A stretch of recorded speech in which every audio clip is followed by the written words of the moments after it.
Su Ramirez umaming binabahay na siya ni Arjo Ataide.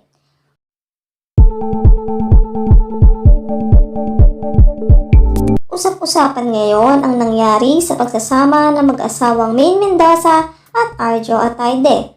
Ito ay matapos nga ng pabalita ang di umano'y lihim na relasyon umano ni Arjo at Su Ramirez.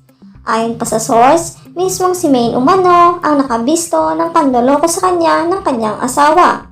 Samantala, ayon sa source, nagsalita na umano si Su sa katotohanan sa likod ng usapin o balita sa pagitan nila ni Arjo Ataide. Sa naging pahayag ni Su, pinilit nitong itanggi na wala umanong namamagitan sa kanila ni Arjo Ataide. Magkaibigan lamang umano sila at wala umano siyang balak mang-agaw ng may asawa ng may asawa.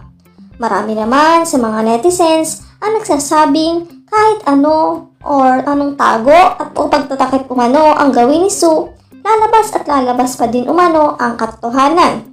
Hindi man umano manggaling mismo sa kanya, panahon at pagkakataon pa din umano ang makakapagpapatoo ng lahat. Marami naman ang awang-awa ngayon kay Maine Mendoza dahil sa napakabait umano nito at kitang-kita umano ang pagmamahal nito para sa kanyang asawa. Samantala, usap-usapan naman ngayon ang di umano'y binabahay na umano ni Arjo Ataide si Su Ramirez. Ito ay base na din sa source mula umano sa kaibigan ni Su Ramirez.